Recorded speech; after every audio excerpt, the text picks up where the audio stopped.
Pacers and the Warriors tonight. Indianapolis 11-20. Of course, Warriors coming off beating the Pistons. It hasn't exactly been as good for the Warriors as maybe the early season indicated that it would be. Draymond Green still out. They've been dealing with some injuries. The good news is they, of course, got Klay Thompson back a couple of weeks ago. In fact, the Warriors will have him and Steph Curry. Thompson went for 21 in his last game on Tuesday night against the Pistons, and he's shooting 36% from three-point range in his first 5 games.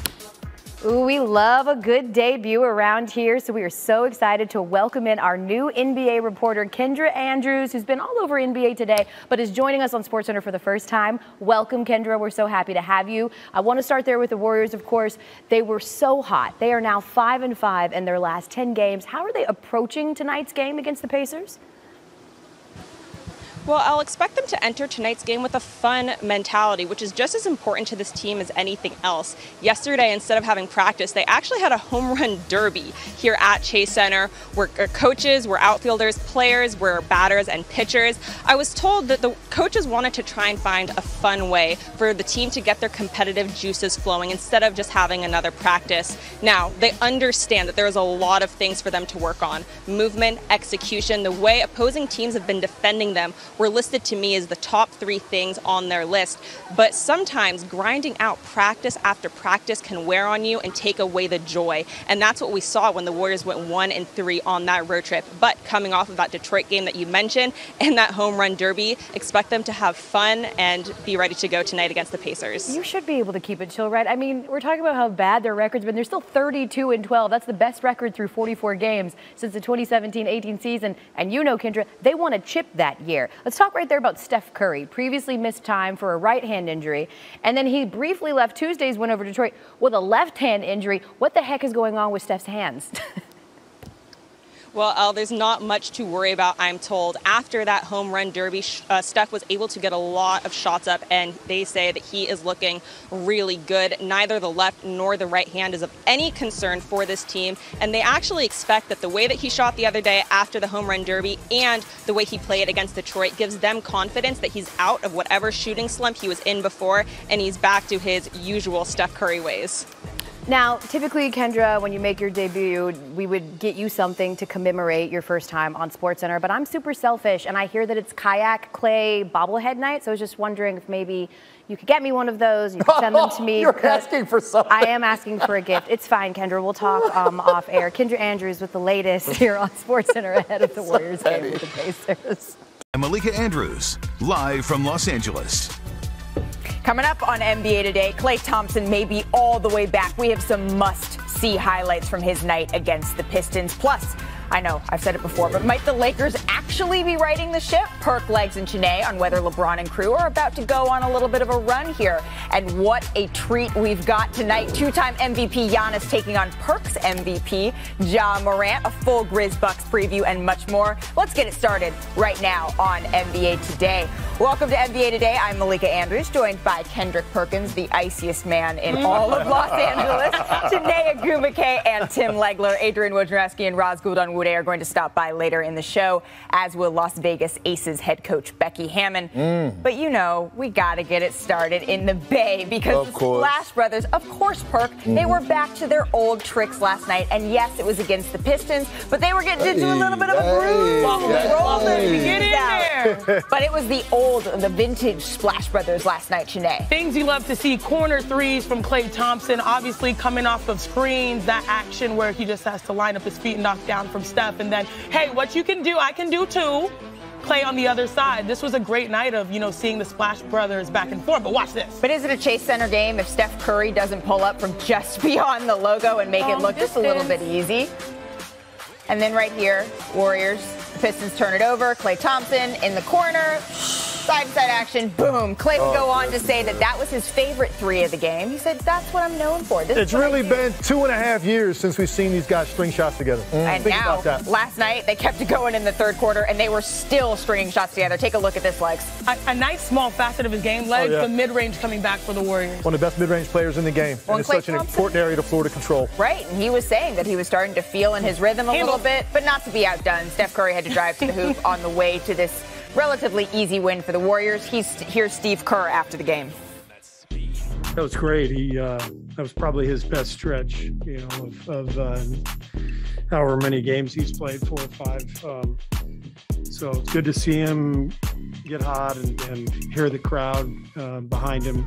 Clay, home fake, takes a dribble, takes a 3, got him with 1.8 to go. What do you think has held you back from having one of those big shooting nights? I don't know, something called tearing your ACL and Achilles, and had to rehab those, and not playing for a couple years. I don't care if I miss 100 shots in a row. I'm never going to stop shooting the ball. I love it too much, and I work too hard not to. I was just happy to see the ball go through the rim tonight.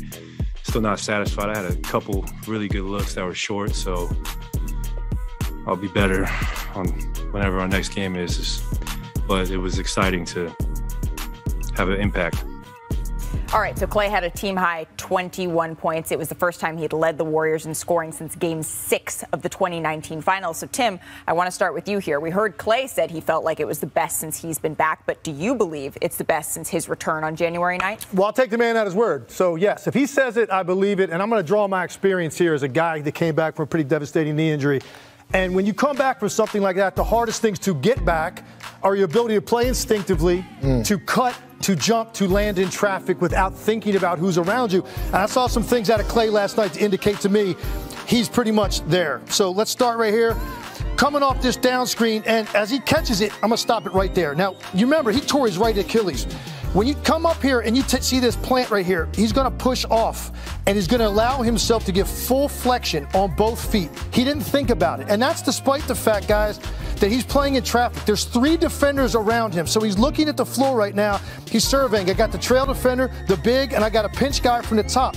A lot of guys coming back from an injury, you would have bored it right there, and they're not comfortable playing in traffic. He knows this is the spot to get to, so he's got to push off that foot, and he's got to get to that area of the floor, and then he's going to get into this big guy. The question is he going to settle for a pull-up jumper, or is he confident enough getting all the way, getting contact, taking it, and then here's the most important thing to me. When he lands, look where his foot is. This is his right foot. He landed with full body weight on his Achilles, and most importantly, this tells me what he's thinking about. He's got his eyes on the ball. He's not worried about where he's landing. He's worried about making the shot, which tells you his focus is there. He's not thinking about that Achilles. He's not thinking about the injury. Here's another one. You get the turnover. Now here's Clay right here, and he's just going to get out and take off up the floor full speed. That's a good sign.